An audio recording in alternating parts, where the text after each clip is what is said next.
Just before joining Google for the past 3 years, Kartik was responsible for running VeriSign's India business by growing the .com and .net domain names. In his current role with Google, Kartik is responsible for managing and growing the channel ecosystem in India. So can we have a big hand for Kartik Taneja from Google? That does that? She's got a jellyfish warning. Try counting? Let's go to Zoom Up. Morning, kids!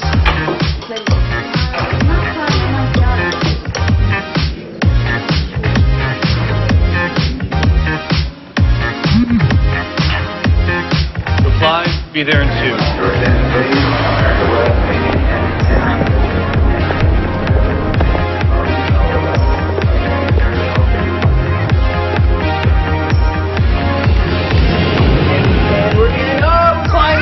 There it is. Okay, Google, what's the Syracuse score? Yay! Woo!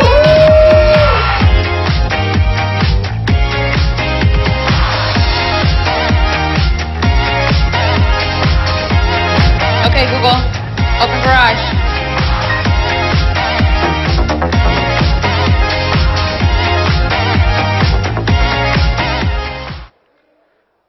So Android watches are available online. This is super boring. That's more like it.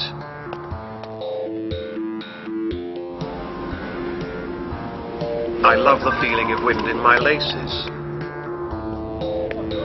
Here we go. Are you a statue? Let's do this already.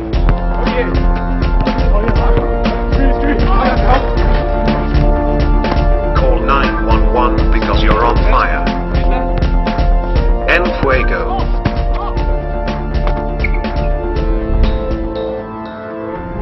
Lift off.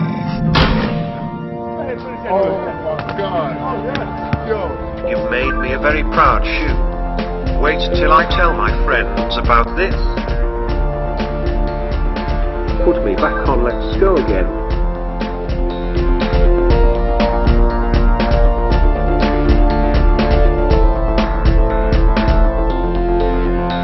So imagine a shoe that can speak, and there could be many out for them. So that was the first big trend which I kind of spoke about a little bit, is wearables. What's the next big trend that we see? It's transportation. So, you know, what is happening now is that, you know, there's been far too long and far too many deaths that have been happening because of human error while driving. In the United States, it's estimated that 33,000 people die every year because of human error in road accidents. Can computer technology solve that?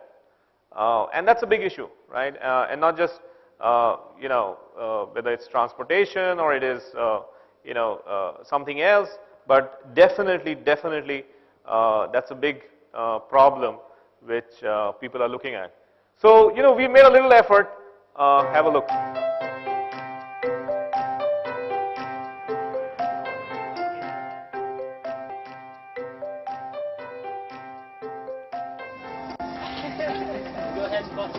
Okay, Annie, here we go.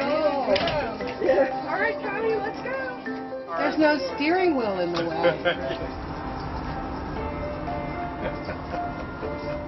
It was a big decision for us to go and start building our purpose-built vehicles for this. And really, they're prototype vehicles. They were a chance for us to explore what does it really mean to have a self-driving vehicle. But in the small amount of time we've been working on it, you know, we have functional prototypes, and that's exciting. Our lives are made up of lots and lots of little things. And a lot of those little things for most people have to do with getting from place to place. And in order to connect and do things, be with people, go places that they need to go and do things. And so there's a big part of my life that's missing, and there's a big part of my life that a self-driving vehicle would bring back to me. This is the first step for us, and it's really exciting to see the progress we've made.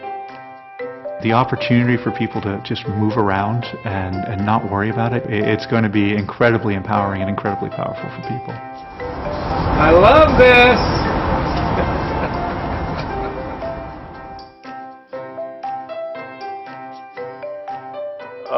Big problem to solve. If we can, we firmly believe that all those deaths which are happening because of human negligence or human error. And our experimentations so far have been really good and really positive. So, another example of how we can how technology can disrupt existing models. A classic example is Uber. How many of you use Uber? Good. If you don't, I would suggest all of you have smartphones, download the app now, start using it. It's a fantastic service. It basically is the first step towards what this can achieve. Imagine that nobody owns cars and you don't have car garages, you have cars available at real time. You open your phone, order it through an app, a car comes you, drops you to a place, and then goes and picks up from somebody else up. The most efficient businesses are those which use inventory real time. And Uber does that. And these are some of the things that can solve that. Imagine a city where you have no parking garages, you have no parking problem, computers can figure it out, you don't have to worry about it. Imagine the kind of space you will get to build schools, hospitals, apartments, and so on and so forth. So amazing things that are possible by this technology. I want to give you another example of how probably logistics are kind of going to change. Nick, this Simple and easy application is, imagine you're in a remote place, you need to go and buy a medicine in an emergency. Imagine just ordering it on your app on your phone, and a machine comes and delivers it to you in like 30 minutes. Amazing stuff, right? It can same thing can happen for your car breaks down, you need a part, machine comes and delivers it to you wherever your car is parked. You need to call up a crane, you don't need to call up whatever that needs to be done. So amazing things technology can do, and this is some of the things which I wanted to kind of share with you. There are two big projects that Google is working on, and there are so many other things which are happening in the field of medicine, but I just wanted to share a couple of things with you. First is smart lenses. So about a couple of months back, Google recently announced that we developed smart lenses which can help manage diabetes a lot more better. So it's got a small little chip which when you put it in your eye can actually figure out how much glucose, excessive glucose is there in your blood, and what kind of insulin, etc. you need, intervention do you need, and relay that information to your smartphone or to your doctor, and so on and so forth. This was already announced by Novartis. It's already in production and will go out. In the world today, there are about 400 million people affected by diabetes. And if you can manage diabetes better, any diabetic patient would know that you can live a very healthy and happy life. And this is one such effort toward that. It is expected that diabetes patients will go up to 550 million in the next 3 to 4 years. So it's a big problem which we are facing today. So this is one such effort. The second is Calico. So, this is one big audacious attempt to figure out if we can really solve death.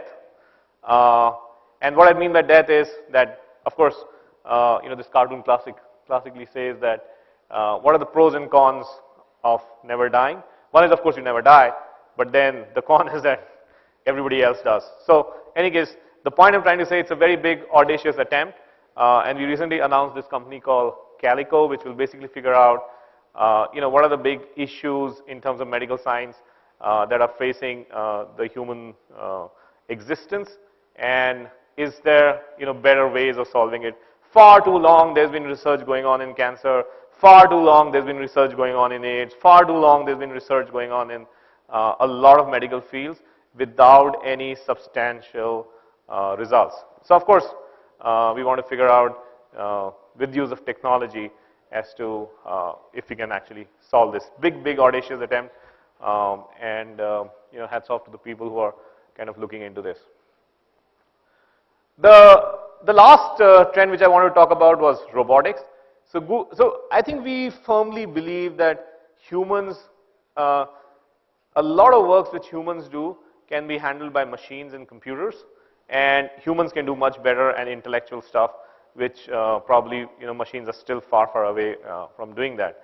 And we are investing heavily in robotics. We recently acquired in the last 1 year about 8 companies, and one such company, Boston Dynamics, we acquired.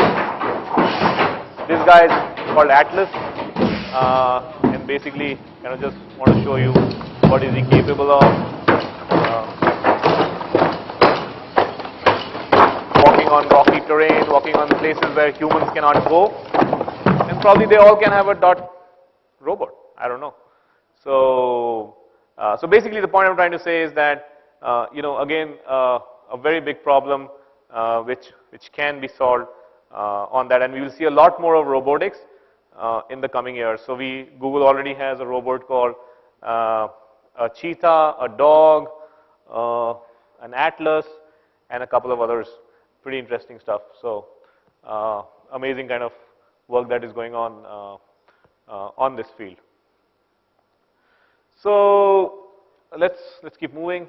So that is broadly what I kind of spoke about on the emerging trends. I thought that since we are in a domain conference, we'll speak a little bit about Google domains. Everybody's heard of Google domains? We recently launched. Yeah. So we also do domains, right? By the way, apart from doing all these crazy things, I think domains are a lot of interesting stuff which you guys would probably like to know what we are doing there and how it affects our industry. So we last year announced the Google registry, and it's a separate business which Google has got into, and we are working with a lot of top-level domain owners, and of course our own. So we applied for about 100 odd top-level domains, and which would encompass a broad spectrum of the industry. So right from our own brands like .google, .android, .youtube, etc. We also have, to the other extent, .dad, .lol, .meme, and so on and so forth. So just lots and lots of domains. We also applied domains on IDNs. We recently launched a Japanese domain called .mina, which means for everyone. Interesting stuff. I think we launched some contests around there, pretty successful, and pretty important for us to be in this space. So I think the new GTLD program, I think, is the fundamental change that is happening on the internet ever since 1985, when the first domain name was introduced or registered, symbolics.com, for the Symbolics Corporation. And I think there's a lot of challenges which developers, which companies, etc., will face when the new GTLDs start kind of getting propagated and getting popular. So, but of course, we are right there. We may get a whole bunch of them, we may not get some of them, but we've applied for these 100 domains. And what is the value of Google launching its own domains? So we recently, I think 3-4 months, 2.5-3 months back, we announced our own registrar business, Google Domains, and I think everybody wants to go online. What we figured out was that we want to make sure that the getting online experience it keeps getting better and keeps getting the way the internet will shape up. So there's a way people used to get online so far. There's people and businesses. There's a way people will get online, and then there's a way we want people to get online, and that is where I think our registrar business will come into play. If you look at the look and feel, I don't know if have all of you sent an application for Google Domains. If you don't, I would encourage you to go and send it. It's still in beta. It's still not feature complete. I think it should be launched in the next few quarters. But there's a complete look and feel of Google. We have lots of interesting features. It uses Google's knowledge graph to suggest some interesting names. uses the power and technology of Google to maintain the DNS infrastructure because we manage our own DNS and we have a fantastic infrastructure because all our business kind of runs on that. We're talking of branded emails, we're talking of domain forwarding, we're talking of a very transparent mechanism on booking and transferring domains and so on and so forth. So, so pretty interesting. I think we've tied up, so of course we've tied up with companies like Shopify, Squarespace, Weebly and Wix to provide an end-to-end customer experience for people who buy from Google domains also. Of course, there will be a charge for people who want to use their services. So I was talking about .minna. This is the first domain name in the IDN that we launched in Japanese, which means for everyone. Then this is .soy, which basically means I am in Spanish, and a lot of Latino community for people in the United States. It's one of the largest communities in the US, so we're going to build stuff around that. .esq, basically for lawyers. So, we're building, communities or giving authentication to people who are, genuine lawyers, can have their own domain name, etc. So it's always better to have Kartik Taneja.esq. You know that this guy is a lawyer, rather than Kartik Taneja. Googler or whatever. So, so this is another domain name. Then .foo, basically how to build. This is all getting launched in the next few months coming up. .foo basically for developers, so building complete applications on domain names. So this will have click to submit to a cloud hosting, and we'll also have source code directory and so on and so forth. So this is also coming up in the next couple of months. So we firmly believe that this is just the beginning and we are at infancy in the world of technology. I think there will be a huge disruptive change by some of the things which I mentioned, by the new GTLD program, and I think 10 years from now, when you and I are sitting in the same conference or having a cup of tea together, we will wonder that how we ever worked in an environment which had just a few GTLDs. So we are pretty excited about it, and I just wanted to end again that it's wonderful to be here. As I mentioned, technology is accelerating at a pace you and I cannot even imagine. So it's important that we kind of catch up with that pace or we'll be left behind.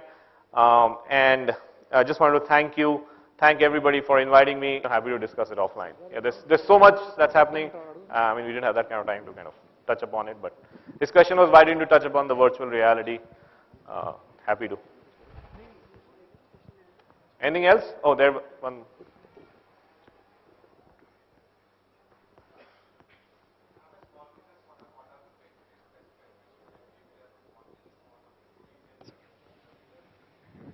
Small business owner, what benefits do you want for what?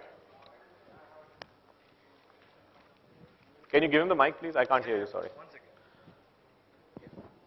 Okay, so actually I would like to start up in a PPO services. So what are the, as you said, you are okay. So you're providing best services to small business owners. Like I have a startup company, sunbposolutions.com. So if I want to grow my business, what are the services you provide as a for a small business owners? All the services from Google? Yeah, there are many. So first you can do is advertise on Google. The benefit, like what? Yeah, I mean, the first service you can use is you can advertise on Google your products and services. You can manage, you can use all of Google's cloud services, email, hosting, Google Docs, Google Apps. So you can do a whole bunch of that. So all these services are there for small businesses. You can make your own YouTube channel. You can do what else? Okay, what about AdWords? That's why I said you can advertise on Google using AdWords.